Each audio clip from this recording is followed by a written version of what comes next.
Mythes et complots avec Christian Page. Christian Page, bonjour. Bonjour, Un des Benoît. premiers nerds. Ben oui, un nerd original de la mouture 2000. Donc j'étais là de 2000 à 2003. Une agréable expérience avec tous ces gens très allumés, techno et tout ça. C'est quand même un bon souvenir de ça. Stéphane qui vient m'écrire puis il me suggère d'utiliser comme mot de passe Chupacabra. Ah, personne va trouver, c'est sûr. Écoute, c'est ça.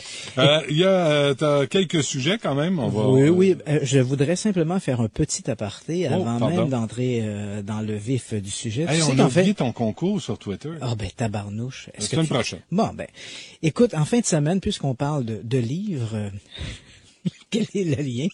J'étais au Salon du Livre en fin de semaine. Oui. Et je tiens à te dire que, au nom de tous les gens qui sont venus me voir, que cette émission, que cette chronique, en fait, qu'on anime ensemble est très appréciée. C'est vrai. Et les gens m'ont demandé de te saluer pour le bon travail que tu fais chaque semaine. Okay, c'est vrai. Donc voilà. Mais j'ai promis à tous ces gens-là, donc, qui nous écoutent aujourd'hui. Et donc, j'ai promis de parler de ça. Donc. Et surtout d'être allé au Salon du Livre. Je suis allé samedi. Entrée, sortie, il y avait du monde. Et c'était épouvantable. Il y avait du monde, c'est rendu trop petit, la place Bonaventure. J'avais deux, samedi, je pouvais pas y être, mais dimanche, j'avais 2 séances de signature, une en début d'après-midi et une vers la fin de l'après-midi. Ouais. C'était comme on dit, là, la marée humaine. Ouais, t'as pas eu d'aventure extrasensorielle? Non. D'accord. Non, j'étais à la page. La Maison Blanche et les extraterrestres, c'est Oui, vrai? donc cette semaine, c'est notre chronique actualité insolite, si je puis dire. Oui. Et effectivement, il y a quelques jours, la Maison Blanche, par la voix de son responsable au département de sciences et technologies, Monsieur Phil Larson, a annoncé donc en fait, sa réponse faisait suite à une pétition adressée à la Maison Blanche et une pétition concernant les extraterrestres. Et voici ce que Monsieur Larson avait annoncé. Donc, primo, il n'y avait aucune preuve de vie extraterrestre. Donc, point de vue de la Maison-Blanche. Secondo, il n'y a aucune preuve que les extraterrestres nous aient jamais rendu visite. Et enfin, tertio, il n'y a aucune preuve que le gouvernement cache ou cacherait des informations relatives à ce sujet. Évidemment, comme je l'ai mentionné, cette réflexion de M. Larson était la réponse à une pétition adressée à la Maison-Blanche, parce que la Maison-Blanche, l'administration Obama a mis en place une sorte de système dans lesquels les responsables de la Maison-Blanche s'engagent à répondre dans les 30 jours à toute pétition qui sera adressée à la Maison-Blanche, et ce, si la pétition en question est signée de plus de 5000 noms. Donc, dans le cas présent, la pétition avait été rédigée par un groupe américain, un groupe d'amateurs sur les ovnis, le Paradigm Research Group, et qui avait été envoyé donc à l'administration Obama à la fin du mois de septembre. 5000 noms. Ouais, plus de 5000 noms signés. Évidemment, ces gens-là, on le comprend, ce sont des gens, des férus d'ufologie, donc des gens qui croient ouvertement à l'existence ou à la présence de ces extraterrestres. Et ils ont colligé donc tous ces noms et ensuite adressé leur demande à la Maison-Blanche.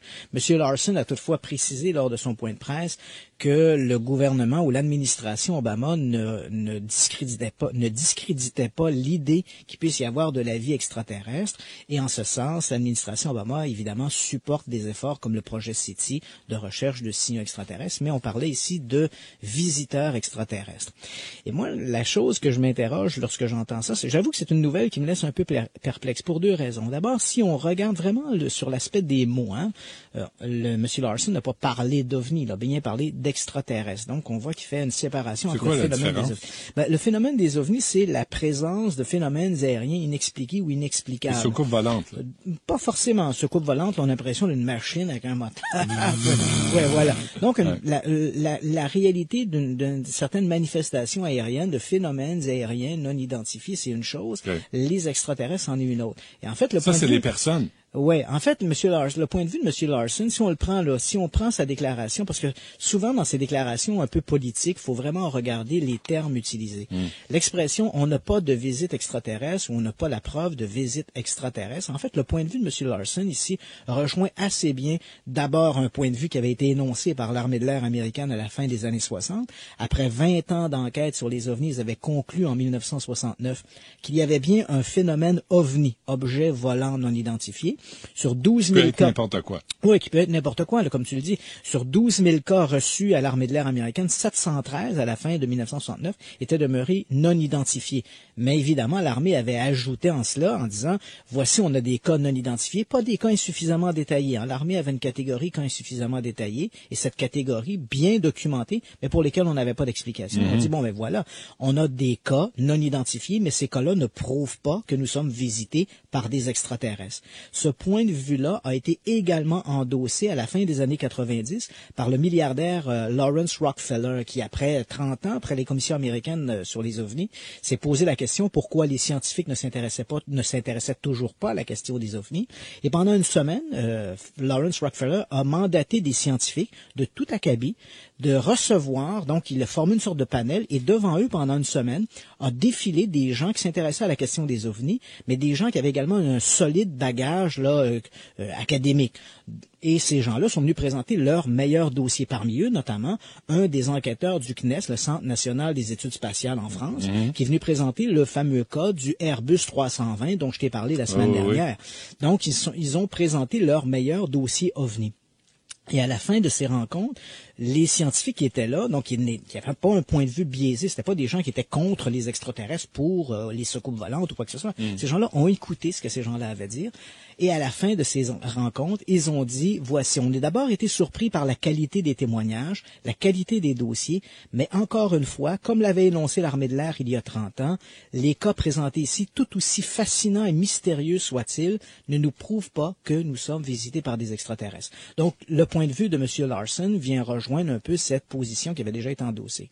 Maintenant, de nous dire qu'il n'y a pas de documents cachés, voilà, écoute Benoît, je vais pas jouer l'avocat du diable, mais rappelons-nous que quand même, à la fin des années, je viens de donner un peu, restons dans le domaine des ovnis parce qu'on pourrait aborder à peu près tous les domaines de la politique américaine, mais uniquement dans le domaine des ovnis. Au début des années 90, par exemple, le représentant du Nouveau-Mexique aux États-Unis, au Congrès américain, Stephen Schiff, avait demandé au nom de ses citoyens à l'armée américaine s'ils avaient des informations sur cette histoire de Roswell, cette histoire de soucoupe volante écrasée en 1947 dans le désert de Roswell. Ouais. Et Stephen Schiff, qui était un congressman, s'est donc adressé à l'armée de l'air américaine. L'armée lui ont dit, écoutez, s'il y avait quelque chose là-dedans, ça serait aux archives nationales, dans les vieux documents du projet Blue Book et tout le reste. Schiff s'est donc adressé au Congrès. Au Congrès, on lui a répondu qu'il n'y avait rien dans les archives, donc il devait se retourner vers l'armée. Et comme Schiff a vu là, à ce moment-là qu'on était en train un peu de lui faire un jeu de chaise musicale, il s'est adressé au GAO, le General Accounting Office, qui est une sorte de police pour les représentants au Congrès américain. Donc ces gens-là voient s'assurer qu'il y a une sorte de transparence dans les divers organismes étatiques. Et ce qu'il a découvert, le GAO a été saisi de cette question-là, le GAO est allé voir l'armée, et là, mystérieusement, l'armée américaine a trouvé quelques 1000 pages de documents sur l'affaire de Roswell. Et une semaine plus tôt, ils disaient que ces documents-là n'existaient pas. Mais là, voyant arriver, débarquer chez eux les gens du GAO, ils ont trouvé 1000 pages de documents. Ces documents-là, malheureusement pour les amateurs d'OVNI, ne vont pas dans le sens de l'écrasement d'une soucoupe volante extraterrestre. Ce que l'armée a découvert, c'est plus de 1000 pages de documents concernant un projet top secret qui s'appelait le projet Mogul, qui consistait à envoyer des ballons en haute atmosphère dans l'espoir de détecter des explosion nucléaire du côté des Russes. Il faut se rappeler qu'on était en pleine guerre froide. Et la découverte de ces documents-là prouve bien que l'armée, évidemment, cachait des informations. Et je ne prends que ce cas-là. On pourrait multiplier à l'infini le nombre de fois où le gouvernement américain a dit on ne cache rien au public, mais pourtant, on cachait quelque chose. Oh. Mais en même temps, on cachait des ballons. On cachait pas, l'arrivée d'une nouvelle civilisation. On cachait des ballons. Puis, tu sais, faut vous calmer, vous autres, là. Vous voyez des bébites partout. Vous autres. Non, mais on comprend. Dans le fond, c'est simplement l'idée que le gouvernement, lorsqu'il dit on ne cache rien, on fait pas toujours preuve. On ne fait pas toujours preuve de transparence. Juste des ballons. Passons à d'autres nouvelles. Après la pause. C'est quoi, là? C'est Chaume FM, ici, là? C'est quoi, cette affaire-là? Christian Page. Pourquoi ça c'est Black Sabbath? Oui, c'est Ozzy Osbourne, Ozzy une Osbourne. chanson qu'il avait fait en hommage à un type qui s'appelait Aleister Crowley. Parce que Aleister Crowley est le sujet de ma prochaine nouvelle, en fait. Qui est d'abord ce personnage, Aleister Crowley? C'est un célèbre occultiste qui a vécu là dans la dernière moitié, en fait, du 19e siècle et début du 20e. C'est un grand occultiste. C'est un individu qui s'intéressait à toutes sortes de choses. La drogue, notamment le sexe et l'occultisme, tout mélangé. Un individu, dis-je, qui avait une vie très éclatée, se déclarait lui-même la bête 666, le 666. Donc, c'est un individu peu recommandable. Peu recommandable, en fait. Et voilà. Donc, Aleister Crowley, la semaine dernière, est paru en Angleterre un livre intitulé London Curse, Murder, Black Magic and Tutankhamun in the 1920s West End. La malédiction de Londres, meurtre, magie noire et Toutankhamon dans le West End des années 1920. Un long titre, en fait, pour associer ensemble la légende, en fait, de la malédiction des pharaons et Aleister Crowley. Donc, comment est-ce qu'on peut arriver à ça? L'auteur, un type qui s'appelle Mark Beynon, on sera d'abord la malédiction des pharaons. Tout le monde en a entendu parler. C'est cette histoire après la découverte du tombeau de Toutankhamon en 1922. Plusieurs membres de l'expédition originale sont morts de façon prématurée ou dans des conditions mystérieuses. On avait accusé en fait une sorte de malédiction égyptienne d'être derrière ces morts mystérieuses. Mais voilà que pour Mark Beynon, tout ça est une fumisterie. Une fumisterie parce que la malédiction des pharaons n'a rien à voir là-dedans. Selon lui, toutes ces personnes, en fait au moins 5 de ces personnes, auraient été assassinées. Et assassinées par qui? Par nul autre qu'Aleister Crowley. Ah, le Snorro. Oui, donc en plus d'être un occultiste, notre Aleister Crowley aurait été un assassin. Et sa motivation aurait été que Crowley, qui se disait lui-même aussi la réincarnation d'un pharaon, aurait vu. Et il faut dire aussi que Crowley avait écrit un livre qui s'intitulait Le Livre de la Loi, dont la première loi est « Fais ce que tu veux ». Ça tombe bien. Et ce livre de la loi, il avait été dicté apparemment par des divinités égyptiennes lors d'un voyage un peu hallucinatoire, aidé d'hallucinogènes. Donc voilà. Donc pour faire court, ce Mark Beynon nous soutient dans son ouvrage que ces personnes décédées suite à la découverte du tombeau de Toutankhamon, en fait, pour la plupart des Britanniques, ne l'ont pas été par la malédiction des pharaons, mais de la main de ce mystérieux Aleister Crowley. C'est pas parce qu'ils ont déballé des momies, là. C'est juste parce qu'il y avait Parce que Crowley a vu cette histoire-là un peu comme une profanation et a décidé de se venger. C'est bon. Et oui, voilà. Et puisqu'on parle de vieilles momies, voilà qu'un crâne mystérieux a été découvert au Pérou. Je sais, tu vas me dire, c'est quoi ces histoires-là? Écoute, Benoît, je t'ai amené les photos pour que tu puisses les voir. Ben oui, il y a quelques jours, la presse péruvienne, et l'information était reprise aussi sur les grands fils de presse internationaux, la presse péruvienne a publié des photographies d'un crâne découvert tout récemment dans la cité d'Andahuaylilas. Un site archéologique situé dans le sud du Pérou. C'est un gros crâne sur un petit corps, hein? Oui, voilà, le crâne fait en fait 50 cm, c'est-à-dire 20 pouces de la pointe du menton au sommet du crâne. Il est très allongé et disproportionné et les orbites sont plus grandes et plus profondes que celles que l'on retrouve chez un être humain normal. En fait, le crâne n'est pas sans rappeler ce mystérieux crâne de cristal qui était au centre de la dernière aventure d'Indiana Jones. Inutile de dire que dès que les photographies ont été publiées, les amateurs d'ovnis, d'extraterrestres, y ont vu là une preuve attestant cette connexion, parce que tu sais que lorsque l'on parle du Pérou, les Incas, il y a une sorte de relation un peu mystérieuse qu'on associe avec les extraterrestres.